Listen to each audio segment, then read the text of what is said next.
Game day, uncensored, post-game. Dolphins versus Lions. Some good, some okay. None of the starters really played for both teams. Nonetheless, we can glean things that look good and things that look okay. I don't think anything was glaringly bad today for the Miami Dolphins. How you doing? I am Dan Day along with my cousin Vladimir Lewis. So you can join in the show 305-567-0560. Call or text. We will take your calls live on the air as the Dolphins are up 21-17 against the Detroit Lions with about 6 minutes left. The good, Ollie Gordon II looks like a real baller, not just with his talent, but he's also pretty smart, and he hits the holes pretty good. The good, I think Kenneth Grant, we got ourselves a nice first-round pick that he doesn't do all the sexy stuff, but he does do some really good things. The good, Quinn Ewers looks pretty sharp out there. The good, the defensive line, the front seven, okay. Anthony Weaver, I like what he's doing. The okay. And I know, Vlad, we'll kind of disagree on this a little bit. I thought Zach Wilson, although his numbers were okay, he was okay. He still doesn't seem to have the most presence, still doesn't always seem to make the best passes. Some of them were dropped. Okay. The okay, Jalen Wright. I don't know if he's okay. He better look over his shoulder because 4 carries and 3 yards is not good, bro. We keep waiting for him to have one of these games or show these flashes, and he's never really shown the flashes. No.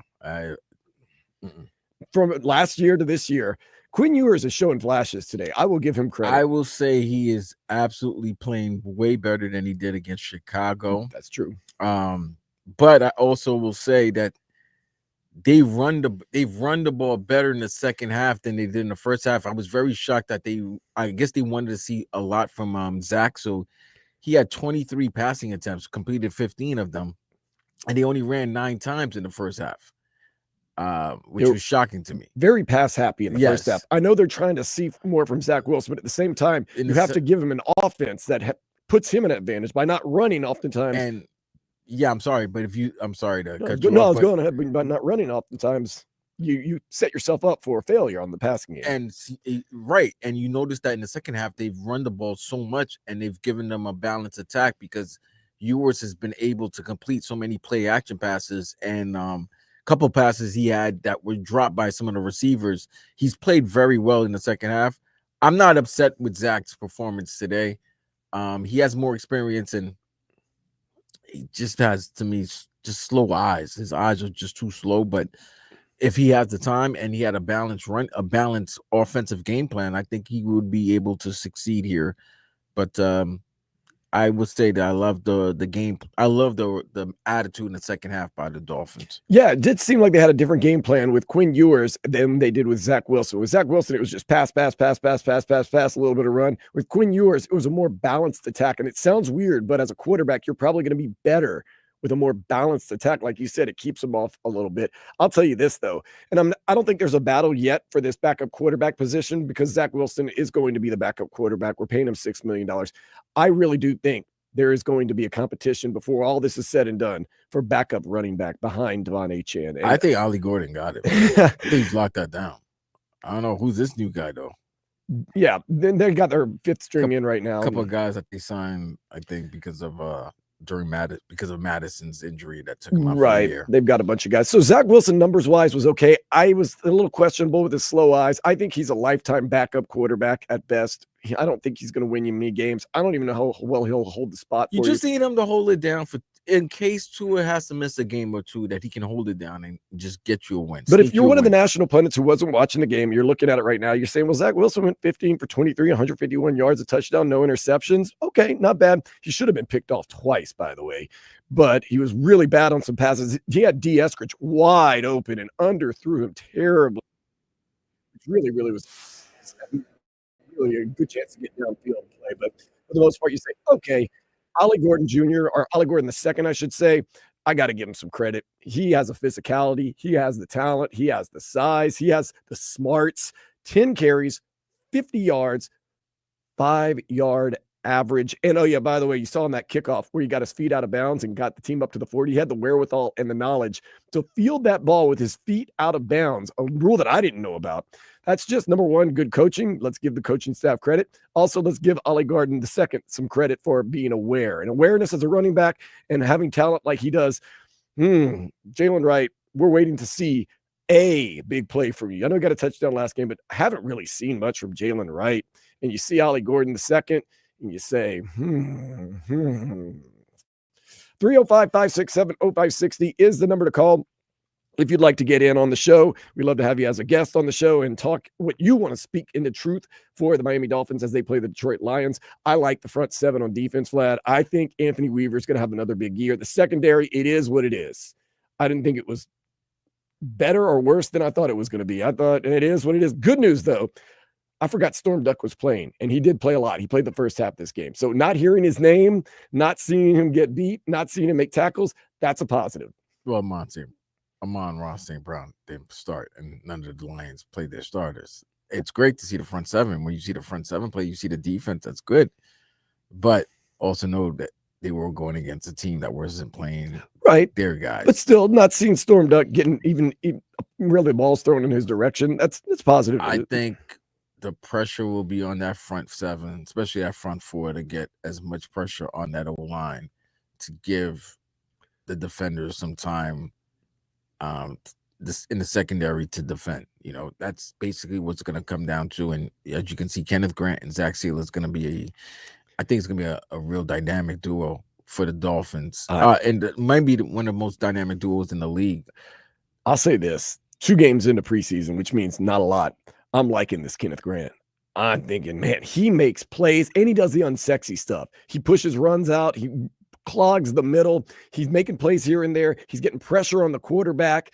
I like a lot of the things Kenneth Grant is doing. I'm starting to watch him as he, I see big number 90 in the game. I'm like, ooh, and he affects the play so much. Once again, backups, but nonetheless, that is good to see signs. Now, on the flip side, I don't know if you watched a lot of Jonah Savianaya on the offensive line. Yeah. There was a couple times he looked like he was lost and didn't know who to block or where to block. I will admit that because I'm watching these He's guys. a rookie. It's going to happen, and it's going to happen. You're going to have Kenneth Grant. Kenneth Grant's got an easier job. Go get the quarterback or stop the run. Well, Jonah Savianaya has to actually scheme and block and do everything else. And also, Kenneth is playing alongside his guys who are going to be there. He's been getting a lot of reps with Zach Sealer, with Bradley Chubb. He knows the guys that are going to be around him. Jonas, Patrick Paul didn't play today. Austin Jackson has been out for most of the training camp. Who's the center?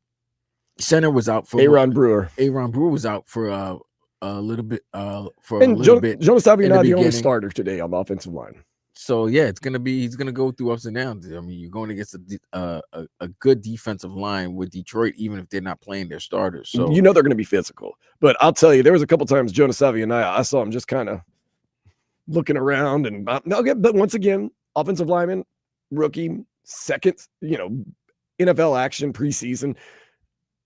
You're going to get a little bit of that. And like I said, Kenneth Grant's got an easier job as far as get to the quarterback or stop the run. While Jonah Savianaya has blocking schemes and has to get around. Still, nonetheless, like to see him out there, looking a little more like he knew what he was doing. And he missed a couple blocks. I'll admit that. And, that happens. Zach Wilson, he's going to be our backup quarterback. I'm pretty sure Zach Wilson is who we think he is, to be honest with you. He's a backup quarterback. He's slow. He's slow in the reads. He's slow in the passes. Great arm, but and mobile. But look.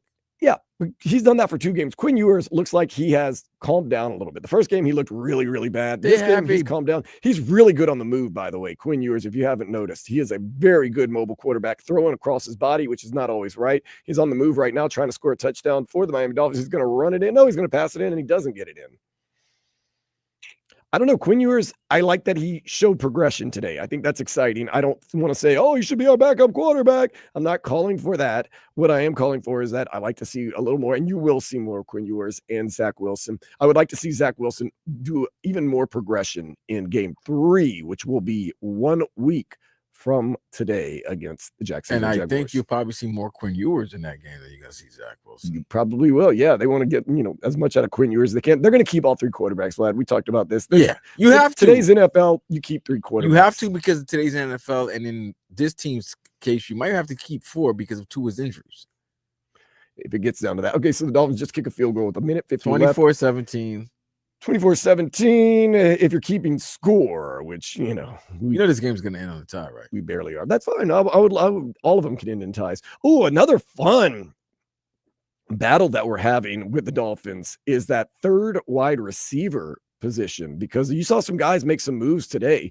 D. Eskridge, who had a fumble that was recovered on a punt return, did bounce back from that era, and he had 3 catches for 53 yards and a touchdown. Theo Wees Jr., I don't know, this second half, he's been lighting it up with Quinn Ewers. Right. Obviously, you could tell that they have some type of rapport. And you know the guy we like. Oh, Taj Washington. 4 catches for 33 yards. And tough, man. He took a big hit, held on to the ball. They say that the veterans like him. They say he's tough, he's nasty. He's the first one to get physical in practice. Taj Washington, 4 receptions for 33 yards, 8.2 a catch. Like I said, he took a huge hit, and it acted like nothing happened to him. The ball never moved. So they like Taj Washington. That could be D. Eskridge. That could be Theo Wees Jr. Tanner Connor got a lot of action today at the tight end. 6 catches, 48 yards. That's good. Which, Vlad, I hate to say it, might be important. No, we know it's important. Because Julian Hill ain't giving you 6 catches. He might not give you 6 catches for the whole season. Until Darren Waller actually dresses or is in football shape. It's I'm just so scarred from last year's Odell Beckham Jr. situation. Oh, you got fleeced. I told you guys that. I don't know. Darren Waller, I can't trust you right now. Oh, you're about to get I've been fleeced. Hurt before. You're going to get fleeced again. I've been hurt before. You're going to get fleeced in trying to be cheap instead of paying Jonnu. You might get fleeced again because it's not good that you're about to enter week 3, which is preseason week 3, the final preseason game of 2025. And are you sure that you're going to see Darren Waller at Lucas Oil Field Stadium, Lucas Oil Field? I'm not 100%. September 7th. I'm not 100. I mean, Vlad, he would have to come back this week, start practicing, get into the game.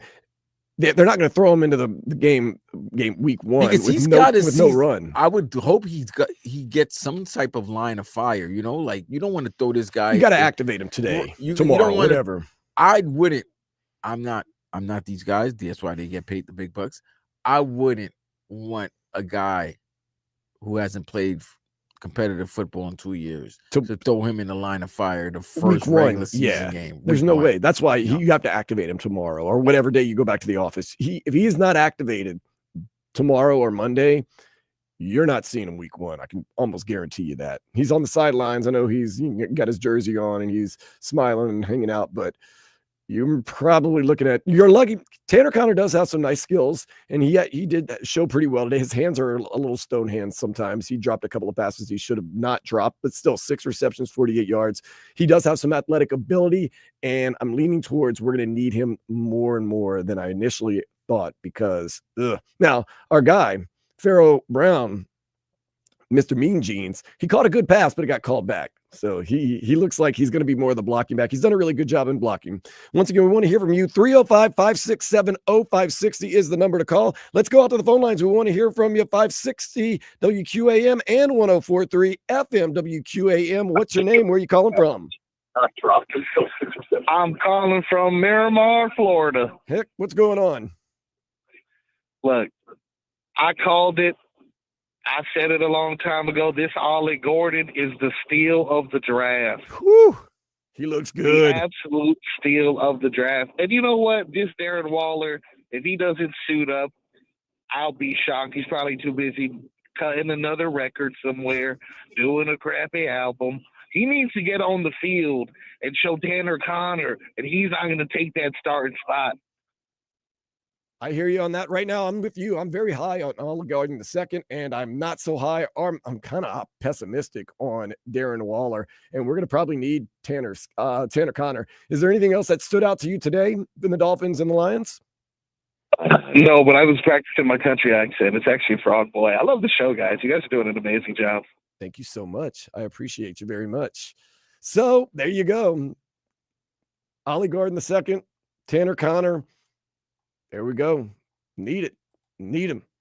Tanner Connor's going to probably be needed right here. 305-567-0560 is the number to call if you'd like to get in on the show. Once again, not a lot of starters going today. Lions, no starters really going today for them at all. What can you glean from that? Well, like I said, it's going to be interesting. The running back and I think receiver position, they have these battles going on. The quarterback position, I think not so much of a battle, although Quinn Ewers is making a case to just be interested in. I think that's our level. That's our level right now. We're interested in him. It's the fact that you may not be so scared, maybe, if Zach is struggling, God forbid two of us get hurt. Yep. And Zach is like maybe 6 games or 5 games, something to that effect. And Zach doesn't play well in the first 2 games. Let's say this, Vlad. What happens if this year happens like last year?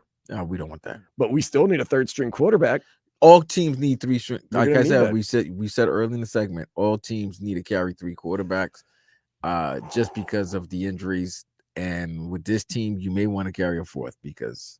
And I would say at this point, Vlad, and at this point last year, our backup quarterback situation is stronger than it was last year. With Mike White, it's more experience. I would say this.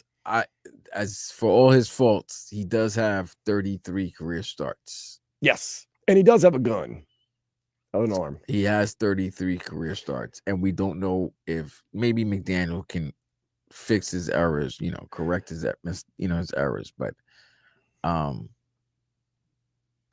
don't think he had a bad performance today. I think Quinn Ewers had a really good performance. If you look at the numbers of both quarterbacks, it's really good. Like the Dolphins offense looked really good today. They have 100 yards rushing, 255 yards passing. So that's 355. That's not bad. That is not bad. And you've had 3 touchdown drives.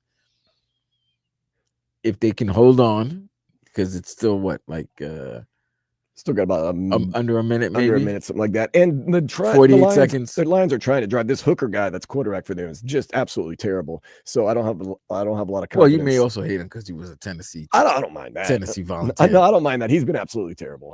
But his numbers have been bad. Braden Allen played well earlier. He had a gun for an arm too. He reminded me a lot of Zach. I'm sorry. He reminded me a lot of Zach Wilson. He has a gun for an arm. And he's just not as consistent. And then, of course, Hooker, the second I rip him, makes a beautiful throw down the field into the seam and gives him a chance. They're in red zone territory 30 seconds. With 30 seconds, no timeouts. Well, I'll say this year's quarterback room for the Dolphins looks like what a quarterback room should look like. Last year, it was Tua Tagovailoa and 2 guys that did not have a lot of experience, although Mike White got some starts for the Jets. This year, you got what it's supposed to look like. You're supposed to have your starter. You have a guy who's had some starting experience that has all the tools, but maybe hadn't put it all together. Then you have the rookie who you don't really know for sure, but you got a young guy that can go in there and make some plays. So the quarterback room looks a little more solidified than I will say this last year. Is better talent wise, but I wouldn't mind if they had a more of a vet in there as well to help. Oh, that's an interception in the game. What a play. What a play by number 40. Was that 46? Yes, 46. What a play. And look, the team is invested. The team's running up and down the field. They're excited. They're all in this one together. What a great play to end the game right there. 46 came from the edge and picked off a screen pass, and this game is going to be over. Robinson. So it's not Chop Robinson. Don't worry about that. So final score is going to be with 22 seconds left, 24-17. Great Dolphins. Play by Mr. Robinson. And Kenneth Grant is out there. Everybody's around. Ethan Robinson. What a play. Ethan Robinson. You might have just got yourself on a team, a roster. Let's see. Comes off the edge, and he comes in on a corner blitz. He gets. But look at that. But hands. Wow. Great hands. Great athleticism. Jumping high. Usually those guys drop that. Yeah, they usually just bat it down. That's great, right? Great play. Right oh my God! Because if he doesn't do that, that tight end's open. The guy was in the flat, wide open. He's getting a first down and going out of bounds. He could have maybe even scored on that, but that's going to do it right there. So the Dolphins are going to get a win. Now that it is official and the Dolphins have won the game, what we're going to do is we're going to take a break real quick, Vlad, and we're going to come back with our players of the game, our drive of the game, our players of the game, everything of the game that we have right here. This is Game Day Uncensored on 560 WQAM.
The Game Day Uncensored post-game show is brought to you by the Lexus Golden Opportunity Sales Event. Get offers on select models now through September 2nd. Learn more at Lexus.com. By Edmore's Sawgrass Cadillac. Shop over 22 acres of Cadillacs built for luxury and performance at Edmore's Sawgrass Cadillac. Sport your game-winning drive today at Edmore's Sawgrass Cadillac. Edmore's SawgrassCadillac.com.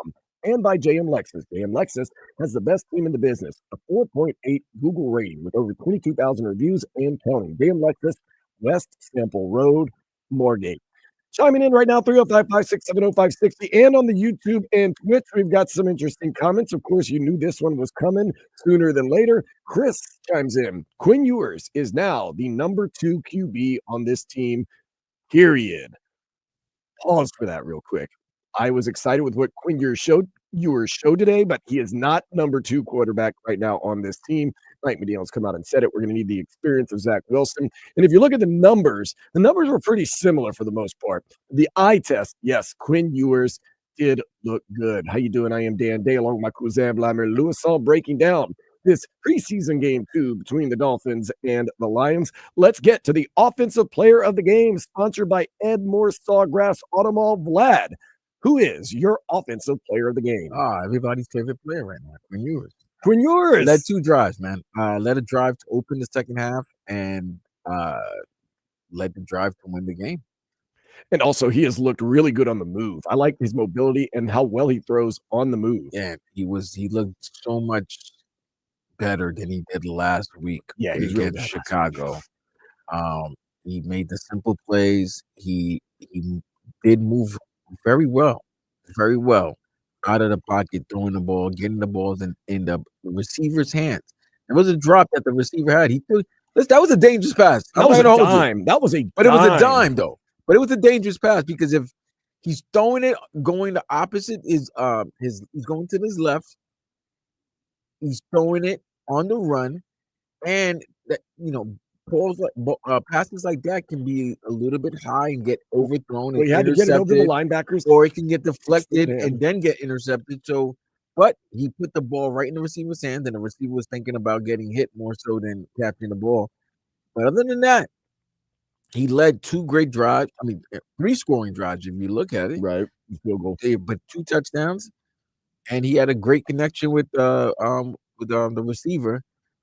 Yeah, I'm going to give it to Quinn Ewers. He and Theo Weiss Jr. seem to be kind of locked in. Of course, they probably practice with each other all week long. But Quinn 6 Ewers, receptions for 80 yards, yeah, for Theo Weiss. He might have gotten a bronze medal if you think about it. Yeah. But yeah, I'm going with Quinn. 11 for 17, 116 yards, 2 touchdowns, no interceptions. 123 QBR. And then Zach Wilson, actually, statistically, he's right up there with 15 for 23, 151 yards, and 1 touchdown, no interceptions. My offensive player of the game, sponsored by Edmore Sawgrass Automall. Vlad, I'm hoping this is a tradition that we keep all year long. I'm going to give it because I'm very excited about this guy and what I've seen so far from him. Ollie Gordon II.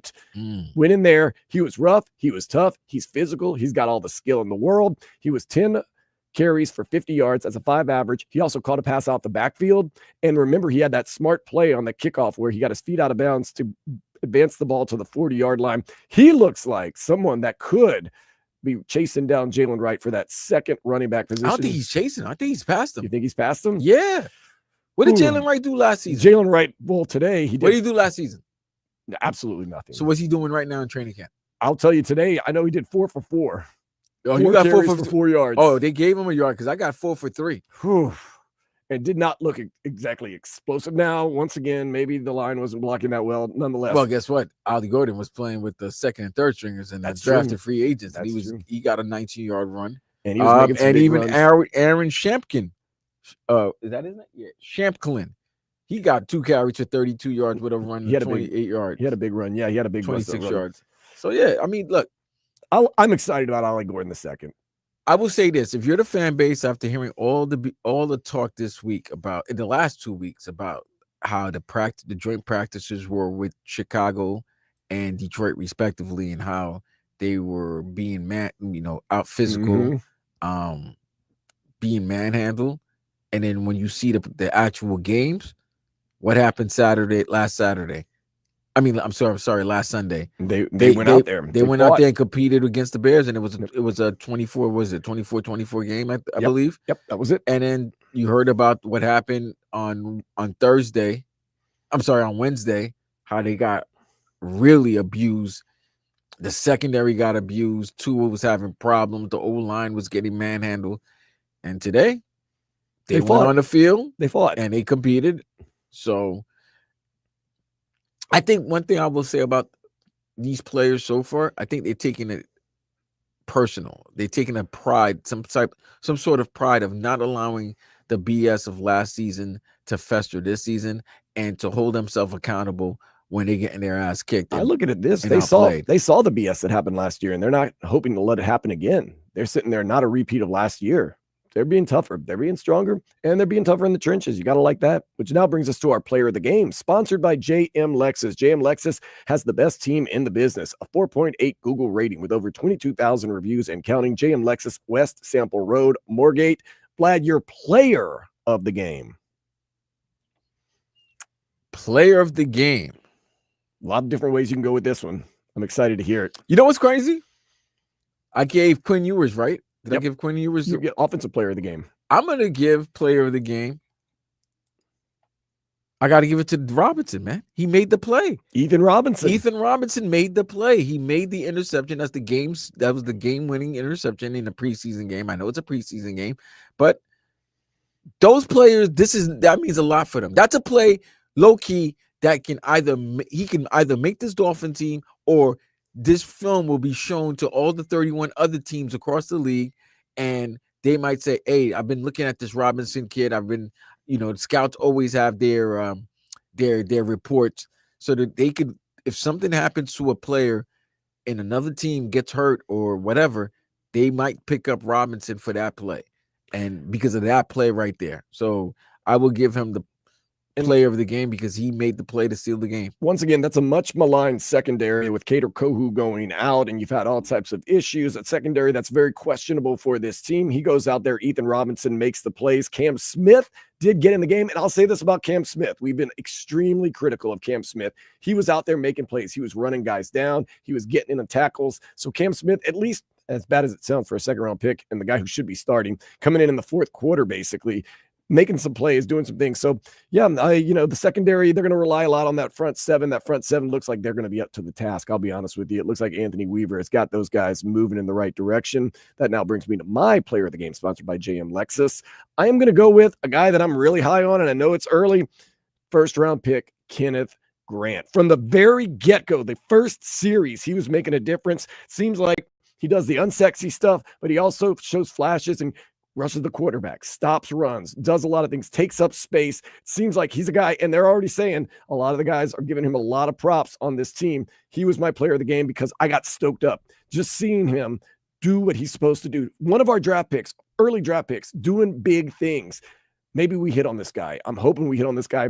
I expect him to be a week one starter. I don't even need to see any more in the preseason, to be honest with you. They might play him a little bit next week, but he seems like this stage is definitely not too big for him yet. And like I said, you might not get the gaudy, crazy numbers from him because he's a space filler. He's a run stopper, but he seems like he is more than equipped to be that first round pick, that 13th overall pick that we made him this year. I'm really excited about that. Front seven's good. I'm just saying, him and Zach, I really just feel like he's going to learn a lot playing alongside Zach. And I can't wait to see those two together. Now, what he's doing right now, and we've been a lot of the reports that you see, you hear from camp, is that he's just moving guys just around. Like he's just bulldozing these guys. He's just showing how physical and how aggressive and how strong he is, and that's what you need to stop the run. And when you're going into hopefully in December, January, if you're in a position to get into the postseason, you got to win those games late in December and January in the cold. You have a guy that's been there, played in Michigan, so knows about these type of games and is able to, set forth a stance against the line. And he's physical, bro. I would say this. It's good for them that they're coming back home after these last. It's been an 11-day road trip. 11 days. So we'll just say almost nearly a 2-week road trip. And all they've heard from everyone is just they're soft. They got beat They up. got beat up. They can be easily manhandled. All of that, and they're coming back with 2 good outings. If you really think about And it, a lot of good things that they're you know, 1-0 things to 1. feel good about They're too. right. I do want to see how the ones do look, because what you're seeing right now is, okay, in case something happens to the ones, What do we have? And I think what you're seeing, okay, you got Ollie Gordon in case Devon Achane gets hurt.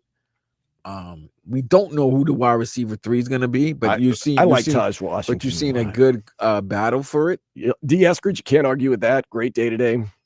I like him. So guys are making plays. Guys are putting the film out there for coaches to have a tough decision to And make. that's another thing I like about this too, Vlad. And we always talk about, we don't just worry about the game itself and this and this. I worry about the overall feel. I feel as though the guys, of course, in the second and third string that mostly played today, they took a step up today from last week. They played a little more experience, a little calmer. That's what you want to see. Advancement. You want to see progression. And this team looks like this week, at least the second and third string, that they progressed. Even Zach Wilson looked more poised in the pocket, whether you liked his game today or not. So I give this team credit for it. Week 1, they were the tough physical team that we want them to be. This week, they progressed. And if you have those 2 things going, that's a good feel. And that's why now we have to get to one more thing. The drive of the game, sponsored by Lexus Golden Opportunity Sales Event. Get offers on select models now through September 2nd. Learn more at Lexus.com. I'm going to go with that opening drive of the third quarter with Quinn Ewers. Then he throws that little post pass out there to Theo Weiss Jr. The guy's got to get good connection. They take the 14-14 tie with about 10:36 left in the third quarter. I thought that was a good drive, and I thought that really kind of got Quinn Ewers settled in and going. I'm actually gonna go the second touchdown pass he threw to Wise. That was a great drive. Once again, on the move, and he just fired it right into the guy, and he was right there in the middle of the end zone. He caught it. I even like the drive for the field goal. That could have been a touchdown drive. Yeah, it's like he made the plays, and the running the other skill position players were making plays as well. This second half is great film to watch for these young men. Yep. So overall rushing yards, 97 yards for the Dolphins to 104 for the Lions. Passing yards, it's really 100. They had to go back 3 yards because of the when you take the kneel down. Good. And I'm gonna go 100. We had over 100 total yards. Yeah. More than we had 396. They had 274. So the Dolphins. Their second string and third string and undrafted free agents nearly had 400 yards of total offense. And in the NFL, if the ones had nearly 400 yards of total offense, that's a great day. And didn't hear a thing about Storm Duck, meaning he didn't get burned. They didn't even really throw in his direction. So Storm Duck hopefully taking advancement. Everyone kind of progressed today for the Dolphins. So you're feeling good about that, at least right now against the Lions week 2. What will they do in week 3? Next week against the Jacksonville Jaguars? We shall find out. What we're going to do right now, though, is we're going to take a break, come back for the final segment of Game Day Uncensored here on 104.3 FM WQAM, Miami's sports leader.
So the Dolphins get a win. I'm not going to say a big win because it's preseason. Let's not get too crazy, but 24-17, showing flashes. I would say, Vlad, I'll give you some of my highlights, and you can tell me whether you agree, you disagree, or some of your highlights. Quinn Ewers looked really sharp. Zach Wilson looked okay. Ollie Gordon II, you think he should be running back number 2. I think he's still battling because they're saying he's not getting a lot of carries in practice. But he should get more carries in practice. I think he should. I think he's equipping himself very well in the games. And if he's a gamer, then it's just go. There's just certain things about certain players or certain athletes. They have it. They have like, when the ball's handed to him, there's a shot that there's a good chance he's gaining at least no more than 3 or 4 yards, but it can go, he'll break tackles and it can go for more. I don't see that with Jalen Wright, bro. I've yet to see it. But with like the minute Ollie gets it, he's like, oh, if he gets past his tackle, yeah, he's getting at least 6, 7, 8, maybe more yards. Ollie Gordon II has that certain, as we say in French, je ne sais quoi. I don't know what, but he has got skill. Remember his junior year, he was a Doak Walker winner over at Oklahoma State. He had a kind of a bad year his senior year. That's why his stock, fell in the draft. He looks like he's the real deal. If he had left last season, he could have been a higher pick. Yeah, he had a great junior year. Right. He was the running back he was Doak Campbell winner. He won that. Was it Doak Walker? Doak Walker. He was the national running back of the year, 1,700 yards. A little bit of a slip in his senior year. He drops, maybe serendipitously, the Dolphins might have found one. Hey, so far these draft picks have not looked bad. Zeke Biggers, 7th round pick out of Georgia Tech. He looked okay, jamming up the middle, being tough in the trenches. But yeah, Ollie Gordon II does look like, and I mean, not to hate on Jalen Wright, but Jalen, 4 carries, 4 yards, and that's being generous. By some estimations, 3 yards. I have 3 yards on ESPN.com. With your chance to shine, Jalen Wright, and I don't care, you could say the offensive line is bad, blah, blah, blah, blah, blah, blah, but man. Because here's the thing, Dan. As good as Devon Achane is, he is still a smaller back. He's one of those guys you use for outside stuff, outside the tackles. You want the ball in his hand as long as there's space and gaps and for him to move around. I'm all about some thunder and lightning.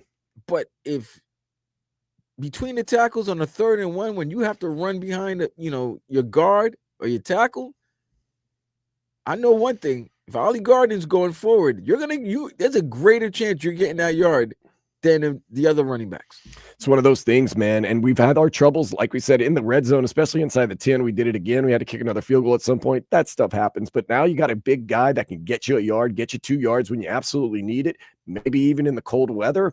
Yeah, I will like say that. We all know he is not going against the ones, so that's fine. But that's fine. But there's just something with the optics. Jalen Wright wasn't going against the ones today. And that's a fact. There's something with the optics. When you see Ollie Gordon get the ball, you think there's positive things will happen. There's some electricity whenever he touches the ball, yes. Now, Tanner Conner, unfortunately, it looks like we're going to have to rely on him more than we initially thought at the tight end position. 6 catches today. He is an athletic guy. He does have some stone hands sometimes, but and then, of course, the third receiver, because we know Tyreek Hill, Jalen Waddle, but Theo Weiss Jr. looked great. Dwayne Eskridge, D. Eskridge, as we like to call him. And I think Taj Washington, I think he's just a badger, man, as they would say, not the honey badger, but a badger. He looks like he's tough, man. He looks like he's going to go out on the middle and just catch passes and put his body on the line. We like Taj Washington. So those are some of my takeaways. Also, I got to give front 7. It looks like they got something going on. And Willie Gay Jr. also out of the linebackers. Once again, he's one of the front 7. And of course, I'm really high on Kenneth Grant right now. I thought Kenneth Grant and Willie Gay Jr. from the get-go kind of set the tune. Willie Gay got in there. I will say this: you've been mentioning his name. You've always said that this was a great addition to the Dolphins team. And if you've talked to all the reporters and everybody that's been out at training camp, that's the one name you hear all the time. Who's been putting in the work, who's always having a good day at practice. You cannot go a day without mentioning Mr. Gay's name. So great addition to that linebacking core. And a couple of things about Willie Gay Jr. 2 Super Bowls with the Kansas City Chiefs. So he knows a thing or two about winning and playing well. Played with the Saints last year. He said this was the only team that offered him a contract. So you think he's playing with a little bit of a chip on his shoulder? I think so. So, and I thought Zeke Biggers in the middle. Of course, he's a 7th round pick. He was playing late in the game. I thought he equipped himself well. There was one other guy that really, really excited me. When I say really, really excited me, once again, I don't want to get too quick. Jordan Phillips, one of our other rookies out of Maryland, D-line. The D-line played front 7. Look, front 7, Quinn Ewers, Ollie Gardner II. Those are my big highlights of the game. I would say that. And of course, you got your other great highlight too. What the interception at the end, which is fantastic. But I'll tell you another great highlight. Nobody's gonna even because when I saw it happen, I went to you. I was like, wait, they have a punter? I forgot who the Dolphins punter was because they in the first 2 years of Mike McDaniel, they were scoring so many points, and he has a habit of going for it on any 4th down. Right. But what's his name? Jake Bailey is going to be. Bailey. I hate to. They say there's a punter battle between Jake Bailey and Ryan Stonehouse. Now Ryan Stonehouse comes over from the Tennessee Titans, which now the new special teams coordinator coached him previously. It's not a competition. Jake Bailey's been with the team, and he outpunted the hell out of Ryan Stonehouse today. 2 punts, 109 yards, longest being a 59-yard that really put Detroit back in the and one inside the 20. And then another one inside the 20. Ryan Stonehouse, 2 punts, 80 yards, just average 40. His longest punt was 42. So that's the end. No, that's you got nearly a 20-yard difference of. And you got the familiarity with Jake Bailey, who's been on the team. Jason Sanders, he's going to be holding kicks for him. There's no competition. But that was crazy because you said, yeah, this is the only time you're going to see him really most of the. And I'm like, you know what? As much as we ripped this team, they don't really punt that much. They're always driving in the red zone or having an opportunity to score some point. So, but I just thought that I was like, hey, you know what? There might be games, especially in the cold and late in the season, where your special teams is going to have to come through. And I don't think anybody has a problem with Jason Sanders anymore and his long distance field goal kicking. No, he's great. I think we're pretty much safe. If it's 50, 55, Jason can hit it. It's an 80% chance Jason Sanders can hit it. And to know that you have a punter now who could, if by any chance you have to punt the ball, he can punt the ball and pin the opposing team, in their red zone, on their 8-yard line, which means if the Dolphins front 7 get to the quarterback, they can put their offense in a short field. That's critical. Absolutely, man. Of course, the kicking game, we can get really, really high on that. Once again, got to be happy with Zach Wilson. He did look more poised. He did miss some throws, but for the most part, 15 for 23, 151 yards, 1 touchdown. That's what you want your backup quarterback. Quinn Ewers, that's exactly what you want in your rookie quarterback, a progression of 11 for 17, 116, 2 touchdowns, both of them no interceptions. The only person I would say, Jalen Wright, you got to get it together, man. You want to be running back number 2. You can't let Mike Boone, Aaron Shamklin, and Ollie Gardner II outrush you. You can't do that. And I know, they didn't run the ball very much in the first half. Once again, if you're going to be the number 2 running back, if you're going to be featured in this offense, I need more than 4 for 3, 4 for 4. And nothing really exciting or explosive at all. Nope. Need more. We're going to get more, though. Next week, we have got the Jacksonville Jaguars coming to town, the only home preseason game of the year. Will the starters play? Will the backups be featured more and more and more? We're going to find out probably more and more and more throughout the week. Mike McDaniel will speak. He'll let us know. Of course, we're going to be covering the whole thing. Vlad and I will be back on tomorrow from noon to 4, regular sports day here on 104.3 FM WQAM, 560 WQAM on the AM, YouTube and Twitch. Just put in WQAM. And then, of course, all week long, Joe Rose in the morning, Tobin and Leroy, middays, Hawk and Crowder in and Solana, Hawk, Crowder, Solana, and Jimmy, afternoon drive. And then, of course, I'll be filling in everywhere. Vlad will be all over the place. And then we'll be back next weekend and get some Game Day Censored going as we get ready for the season. Now, remember, there is going to be an open date between the final preseason game for every NFL team and the first week. So they get 2 weeks to recover and heal and make the cuts and do whatever they have to do. So this next game should be pretty interesting. But today you get a Dolphins win 24-17 over the Detroit Lions. For my cousin Vladimir Louison, I am Dan Day. This has been Game Day Uncensored on 104.3 FM WQAM, Miami Sports Leader.